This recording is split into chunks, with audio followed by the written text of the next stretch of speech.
Então vamos lá, dando continuidade aí, agora vamos trabalhar a parte de inclinação e deslocamento. Como que a gente vai encontrar isso aí? Através de uma integral.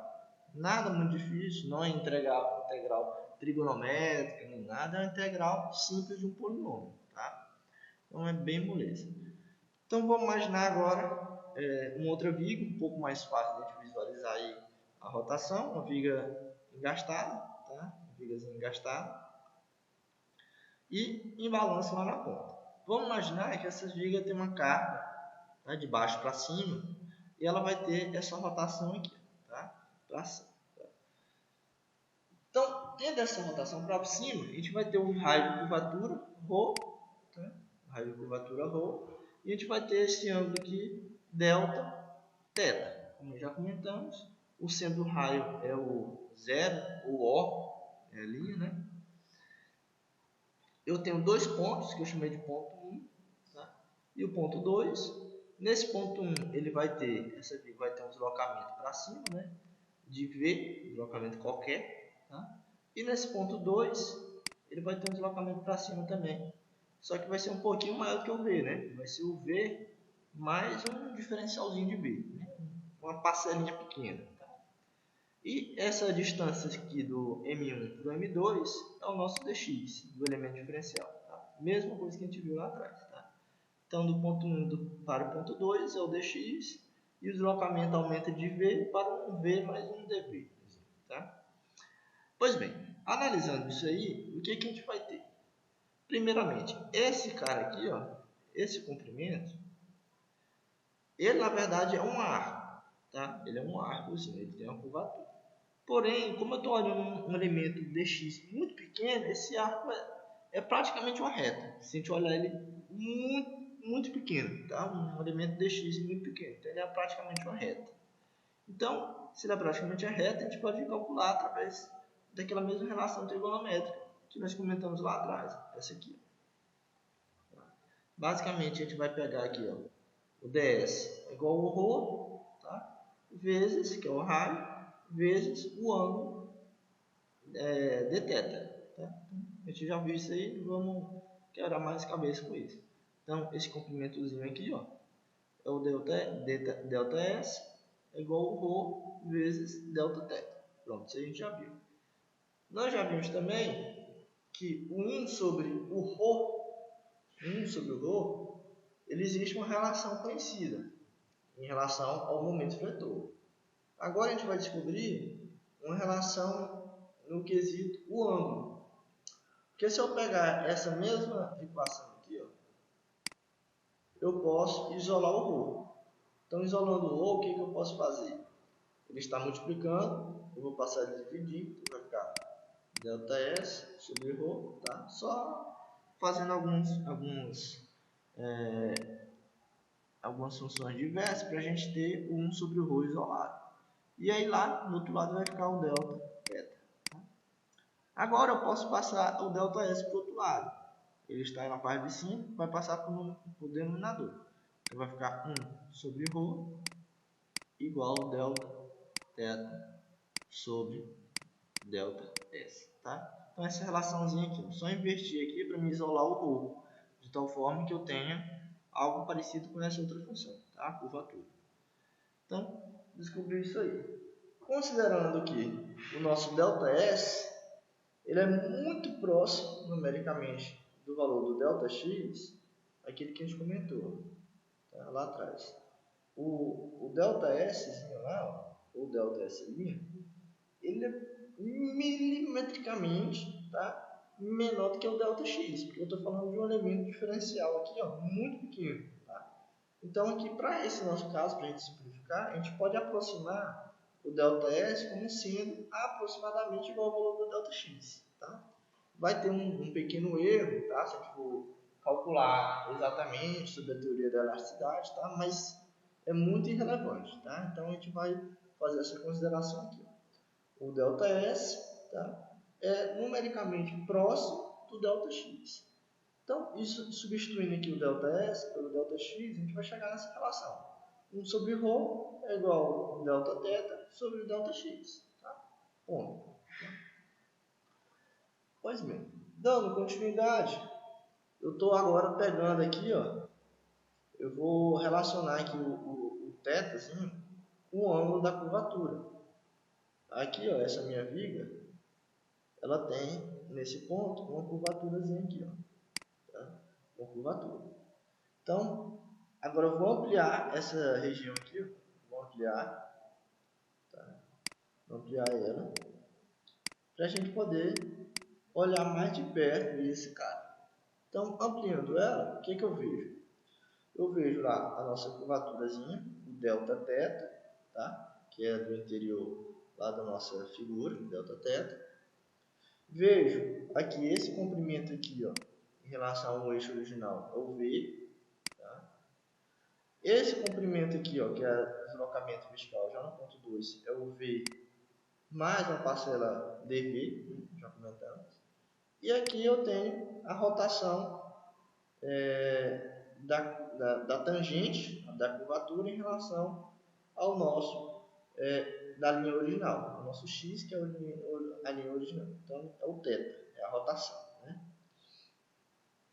Pois bem, e lá no ponto 2, eu tenho também uma tangente em relação ao ponto 2, e esse ângulo de rotação vai ser o θ mais um Δθ. Né? Então, quando eu passo do início do dx para o dx, eu tenho sempre uma variaçãozinha para mais, né? Tanto no deslocamento vertical como na rotação. Tá? Eu tenho um acréscimo.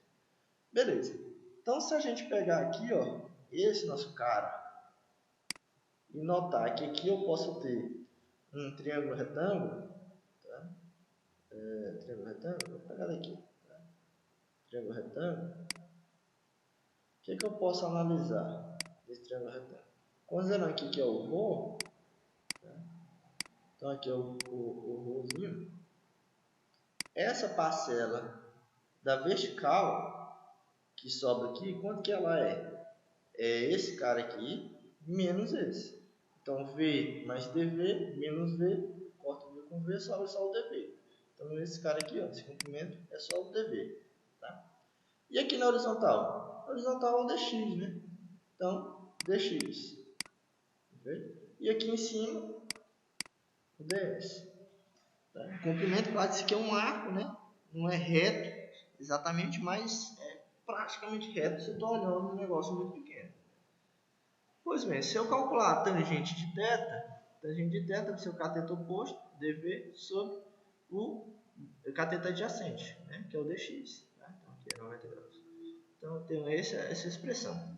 Considerando que eu estou trabalhando com tetas muito minúsculos, a tangente de θ, como a gente já viu, é o próprio θ. Eu posso aproximar com um erro irrisório. Então, θ dv igual a dx. Ora, eu posso, com essa expressão aqui, ó, essa expressão aqui, pessoal, vai nos dizer o que? Primeiramente, ó, observem ela. O que eu estou vendo nela? Essa expressão já está nos dizendo o seguinte, ó, que a curvatura ou a inclinação, alguma coisa, esse ângulo θzinho aqui da curvatura, ela é a derivada. Opa, ficou horrível aqui de feio. Vou apagar aqui. Ela é, na verdade, a derivada da função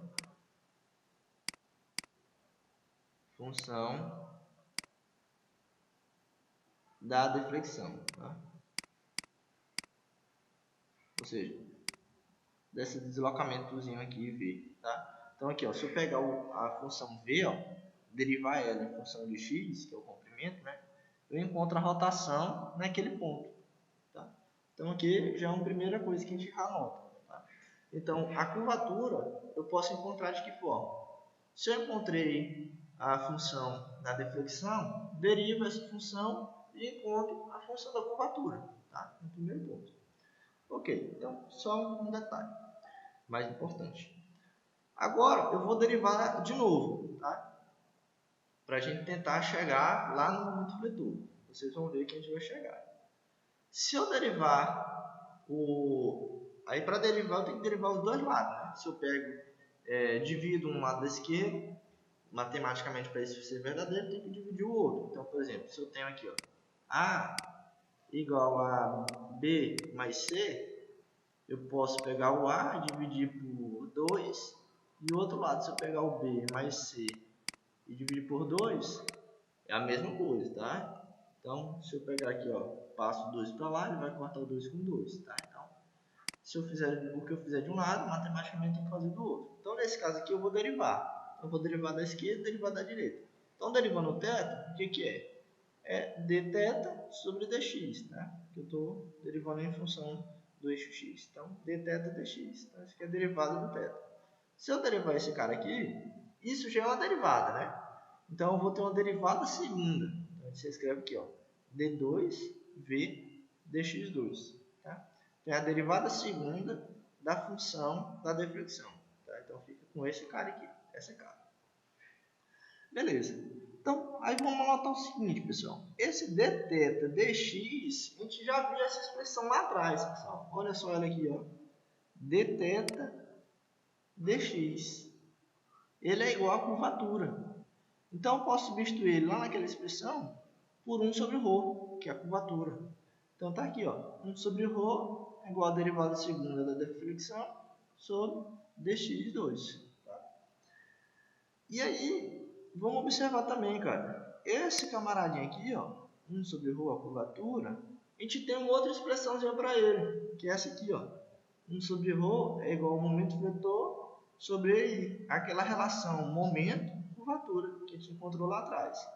Então, agora o que a gente vai fazer? Substituir esse cara por esse cara. Tá? Então, substituindo, eu vou ficar com essa mesma expressão, derivada segunda da função da deflexão, igual momento sobre a rigidez da fricção, que é o modo de elasticidade, vezes o momento de inércia. Então, a gente chegou aqui, ó, num estágio que essa função aqui, ó, é o que a gente chama de função da deflexão, que relaciona quanto que a viga deforma na vertical, aqui, ó, tá? Nesse sentido aqui em Y ou em V, tá? Dependendo da nomenclatura do eixo vertical. Então, a relação desse deslocamento vertical e o nosso momento fletor. Tá? Isso aí, a gente vai notar também o seguinte, ó. Já que essa expressão aqui é válida, o que a gente pode dizer? Então, pode dizer o seguinte, ó. A gente pode dizer que o momento fletor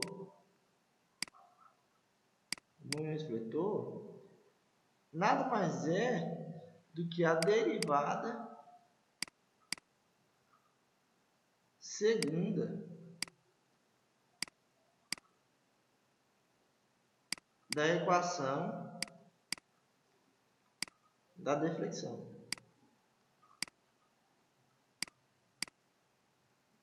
Então, se eu tiver a equação da deflexão e eu derivar ela duas vezes, através da relação do momento de inércia e o modo de elasticidade, eu encontro a função do momento fletor. Olha só que maravilha. Então, a gente encontrou aqui duas expressões aqui, legal. A curvatura é a derivada primeira da deflexão, tá? E o momento fletor é a derivada segunda da deflexão. Olha que bacana. Legal, né? Show de bola. Olha, se isso é verdadeiro, e é verdadeiro, e eu considero assim esses dois caras, eu encontrei aí a galinha de ovos de ouro para a gente encontrar a deflexão. Porque, se o momento fletor é a derivada segunda da equação da deflexão, se eu derivar a deflexão duas vezes, eu encontro o momento. Ora, mas o momento é a expressão que normalmente eu já tenho. Normalmente eu já tenho um momento. É fácil de você fazer a equação do momento. O que eu preciso descobrir, na verdade, é o quê? A deflexão. O momento eu já tenho. Então, ao invés de eu encontrar a deflexão, derivar duas vezes e encontrar o momento fletor, o processo aqui do nosso tema é o contrário. Nós vamos encontrar o momento fletor, tá? Integrar duas vezes e aí nós encontramos a nossa função da deflexão. Tá? Nós encontramos a função da deflexão. Então é isso aqui. Ó. Mas antes de passar para o outro slide, eu vou pegar e integrar duas vezes os dois termos. Ó. d2v sobre dx2 igual m sobre ei. Então, o processo é o contrário. Eu vou fazer uma integral dupla, tá? Integrar duas vezes o lado da esquerda, integrar duas vezes o lado da direita. Se eu integro duas vezes uma derivada segunda, o que vira? Vira só o Vzinho, né? Tá? Integro duas vezes uma derivada segunda. E aqui eu tenho integral segunda do momento, tá? EI, tá? E eu estou integrando em função do dx, né? Então, a minha funçãozinha v, tá? Minha funçãozinha v, eu posso encontrar ela, né? Que a função v é a deflexão. O que a gente quer descobrir é isso, tá? Basta eu encontrar a função do momento fletor e fazer duas integral, tá? Integrar uma primeira vez e integrar uma segunda vez. Ponto. Beleza. Então, essa é a ideia do nosso tema, tá? Descubra a equação do momento fletor, integre uma vez, integre duas vezes. E aí, lembrando, se eu integrar uma vez, eu vou encontrar quem? A curvatura, que é a derivada primeira. Tá? Se eu integrar uma segunda vez, eu encontro o V, que é a deflexão. Tá? Então, a gente pode resumir nessas expressões aqui. Ó. O que eu tenho? A derivada primeira da deflexão, tá? Eu encontro a função da curvatura. Tá? O Ezinho que está aqui embaixo, ó, na nossa expressão, o Ezinho que está aqui embaixo, na expressão aqui, ó, tá? Aqui, ó, na verdade, né? O Ezinho que está aqui embaixo na expressão, eu só passei multiplicando por outro lado, tá? Só reorganizei melhor. Então, isolando a curvatura, se eu derivar uma vez a deflexão, eu encontro a função da curvatura. Se eu derivar duas vezes a função da deflexão, eu encontro o momento. Se eu derivar três vezes a função da deflexão, eu encontro o cortante. E se eu derivar quatro vezes a função da deflexão, eu encontro a função da carga distribuída, tá? Negativa, por conta do sinal ser para baixo, tá? Da carga, na nossa consideração, né? Que a gente considera o V para cima, né? Normalmente a carga distribuída é gravitacional para baixo, então aparece sinalzinho negativo, tá? Então, a derivada primeiro da deflexão é a rotação, a derivada segunda da deflexão é o momento, a derivada terceira da deflexão é o cortante e a derivada quarta da deflexão é uma função da carga distribuída. Tá? Se ela tiver função, evidentemente, né? Se ela for constante, vai apreciar constante. Se ela for uma carga concentrada, distribuída, vai ser zero. Né? E aqui a gente nota aquilo que a gente já comentou também. Ó. Se eu derivar o momento, né, eu derivo de um lado, derivo do outro. Derivei desse lado, derivado segundo vira derivado terceiro. Derivei do outro, derivado do momento é o cortante. A gente já viu isso aí lá atrás. Quando eu derivo o momento, eu encontro o cortante. Se eu integro o momento, eu encontro o momento fletor. Tá? Então, daqui que vem aquela relaçãozinha que a gente já viu também. Então, existe uma hierarquia maior. Tá? Então, a primeira função lá é a função da deflexão. Vou mudar a cor da caneta aqui. Primeira função, assim, na hierarquia, digamos assim, é a deflexão. Se eu derivar a deflexão, a gente encontra a função da rotação.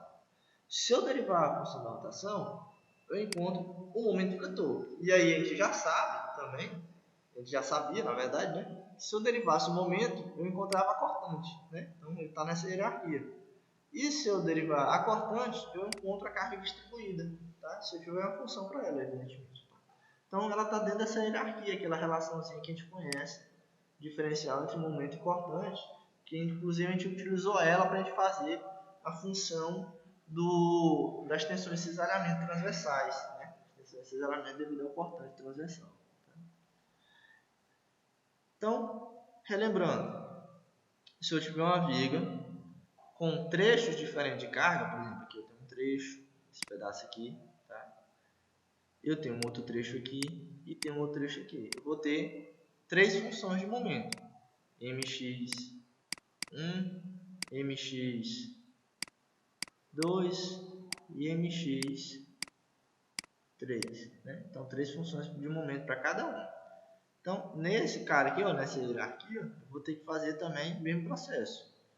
Se eu integrar uma vez essa função, eu vou encontrar a rotação para esse primeiro trecho.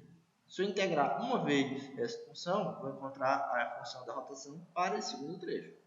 Se eu integrar uma vez essa função, vou encontrar a equação da rotação para esse trecho. E se eu integrar mais uma vez, eu vou encontrar o deslocamento vertical, né? A deflexão para esse trecho e para esse trecho. Tá? Então, cada função de momento vai ter uma função diferente para rotação e deflexão. E aí, claro, cada uma dessas funções ela tem um intervalo de validade. Né? Por exemplo, essa função momento ela é válida nesse intervalo. Tá? Essa outra função de momento é válida nesse intervalo. Essa outra função de momento é válida nesse intervalo. Então, lá para as equações da rotação e deslocamento vertical, esse intervalo permanece. Tá? Então, o intervalo que é válido para o M também é o mesmo intervalo para a rotação e para o deslocamento da deflexão. Tá? Mesma coisa para cá, mesma coisa para cá. Tá? E aí, qual que é esse intervalo? Eu posso pegar o x lá do início, né? É o mais usual a gente fazer assim, né? Desde isostática. O x1, que ele é válido daqui até aqui, ou seja, o x1, nesse caso aqui, ó, é válido de A até o ponto B, né? A B, tá? x1. Eu posso pegar o x2, que é válido de A até C, né? De A até C.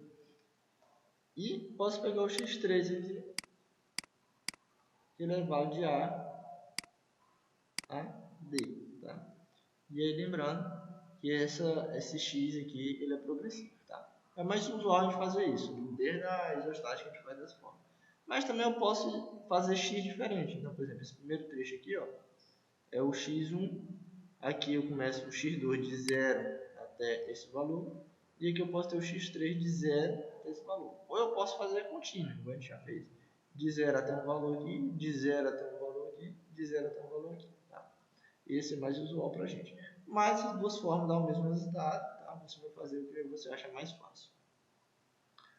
Então, qual que é o procedimento básico para a gente matar essa parte aqui teórica e essa explicação? A gente ir para os exemplos. O procedimento básico é, primeiro, encontrar a equação do momento fletor. Tá? E aí, lembrando, cada trecho vai ter uma equação diferente. Depois que eu encontrei a equação do momento fletor, eu vou determinar as equações diferenciais da linha elástica, o Vzinho, e a rotação parcial. Como assim parcial? É o seguinte, cada vez que você vai fazer uma integral, vão surgir constantes que eu desconheço. Como assim? Vamos imaginar uma função qualquer aqui, ó. F de x igual a 3x mais 5. Se eu derivar essa função, pessoal, vamos lá, derivou nessa função, f' de x. Como que ela vai ficar? O 3x está elevado a 1, né? Então, eu vou subtrair 1 no expoente, 1 menos 1, 0. Né? X elevado a 0 dá 1. Então, vai ficar só 3. E o 5, como é constante, ele vai embora. Então, a derivada, estou derivando aqui, ó. Derivada é essa. E aí vocês observam que quando eu derivei essa função, essa constantezinha aqui sumiu. Então, você imagina, eu não conheço essa função de cima. E aí eu dei para você, você não conhece essa função de cima, e eu dei para você essa função de baixo, a derivada já. E eu falo o seguinte, ó, integra essa função aqui, ó. Integra ela, então vamos lá, vamos integrar. F de x, some o linha, né? Vai ser igual 3, aí vai aparecer o x agora, né? E aqui vai aparecer a constante. Uma constante que eu não sei qual que é o valor dela. Aqui eu sei que é o 5, né? Mas depois que ele sumiu e eu não passei essa informação para você, você sabe que aparece uma constante, mas você não sabe qual que é o valor dela, tá? Então, por isso que eu falo que é uma equação diferencial parcial, porque quando você integrar a função do momento fletor, vamos imaginar que o momento fletor é essa mesma função, 3x mais 5, por exemplo. Se eu integrar ela, vai aparecer a função da rotação. Né? funçãozinha da rotação. O EI aparece aqui, né? Então, quando eu integro ela, vai ficar o quê? Integrando isso aqui, ó. 3x ao quadrado, soma 1 agora, né? E o 2 de passa dividindo. E aqui o 5 vai ficar 5, aparece o x. E aí vai aparecer uma constante. Assim como lá em cima apareceu, aqui vai aparecer uma constante. Essa constante eu desconheço, tá? Eu desconheço ela, porque eu não sei qual era a equação da rotação original. E aí, se eu integrar mais uma vez, o que eu vou ter? Eu vou ter agora a função da deflexão. Então, EI, funçãozinha da deflexão. Integrando mais uma vez, vai ficar 3 vezes x. O 2 agora soma mais 1, vai ficar 3. E o 3 passa dividindo. Tá? Mais 5x. Então, 5. O x está elevado a 1. Tá? Somo com 1, vai ficar 2. E aí passa o 2 dividindo. E o c? O c vai agora aparecer o x aqui, ó. C que multiplica o x elevado a 1. E aí, novamente, cada vez que você integra, aparece mais outra constante. Tá? Então, eu tenho uma primeira constante e eu tenho uma segunda constante. Então, a quantidade de vezes que você integra, aparece uma constante aí que você, a princípio, desconhece. Então, esse é o passo a passo. Primeira coisa, encontrar a equação do momento vetor. Depois, você vai integrar e vai encontrar uma função para a rotação e uma função para a linha elástica. Parcial, porque tem esses dois termos aqui que eu desconheço. Então, eu resolvi em parte. Não resolvi tudo. Resolvi em parte a equação. E como é que eu vou encontrar esse bendito C aqui, constante? Aí entra aquilo que nós comentamos sobre as nossas condições de contorno e continuidade. Tá? Com essas condições de contorno e continuidade, a gente vai conseguir descobrir essas constantes. Tá? A gente vai descobrir essas constantes aqui. A gente vai ver como é que a gente faz isso. Uma vez que a gente descobriu essas constantes, aí a gente volta e substitui na equação. Aqui, ó, descobri a constante C1. Volta aqui, substituo. Olha, se eu substituir, eu já encontrei a função da rotação. Descobri o C1 e o C2. Então, substituo ele aqui. Então, aí nesse caso eu descobri a função da linha elástica. Claro, aí depois que eu substituo, eu faço todo o algebrismo. Por exemplo, aqui 3 com 3 vai dividir. O 5 dividido por 2 vai dar 2,5x ao quadrado. Né? Tem que fazer as continhas aí para simplificar o máximo possível a equação. Né? Ficar comprida demais. Né? Então, basicamente, esse passo a passo. Determina o momento vetor, determina a equação diferencial para a linha elástica, para a deflexão, e para a rotação parcial. Por que parcial? Porque vai aparecer esse C1, C2, C3, né? Que eu desconheço. Utiliza as condições de contorno e continuidade para descobrir esses valores de C1 e C2. E aí, uma vez descoberto eles, eu volto e substituo eles na função. E aí eu descobri a função que rege tanto a linha elástica, a deflexão, como a rotação. Então, esse é o processo. Tá? Alguns sinais, só para a gente fechar aí. Sinal. Conversão de sinal positivo. Quando o nosso momento vetor é positivo, nós já vimos que o ρ vai ser positivo. Logo, a concavidade vai ser para cima. Logo, a rotação vai ser no sentido, em relação ao eixo original, vai ser no sentido anti-horário. Logo, o nosso θ vai ser positivo, seguindo a regra da mão direita, que é anti-horário, é positivo, ou seja, saindo do plano. Tá? Então, fazendo aqui a rotação no sentido anti-horário, θ positivo. Isso analisando o x, né? Considerando da esquerda para a direita. Tá? Se por acaso, em algum problema, você precisar considerar o x da direita para a esquerda, tá? Aí você inverte, né? No caso do rhozinho, ele vai ser positivo quando ele estiver no sentido horário, tá? Simplesmente isso. Mas o usual é a gente colocar aí da esquerda para a direita, tá? A não ser que seja uma viga muito comprida, que você tenha aí 15 trechos. Aí quando chegar, por exemplo, uma viga que tenha mesmo de trecho diferente, né? Com vários carregamentos, etc. Aí você está considerando um x aqui, x aqui, aí a função vai ficando grande, né? Então quando você chega num ponto lá, é mais interessante você começar a dar direito para a esquerda, né? Para não ficar um negócio gigantesco, né? Mas é simplesmente para isso, tá? Então se por acaso você precisar fazer isso, quando você for considerar da direita para a esquerda, o que difere é simplesmente esse ângulozinho aqui, ó, que agora ele vai ser positivo no sentido horário, mas não é o usual de a gente fazer, tá? Beleza, então isso aí é os nossos pontos iniciais. Agora vamos para um exemplo para a gente tentar entender como que a gente calcula essa bendita equação da linha elástica e uma vez encontrada a equação da linha elástica, como que a gente calcula quanto que a viga deformou, né? Por favor, né? Porque eu quero encontrar é quanto que a viga deformou. Até agora a gente não viu isso. A gente vai ver isso agora, tá? Vou salvar novamente esse vídeo e a gente dá continuidade no próximo com os exemplos. Tá?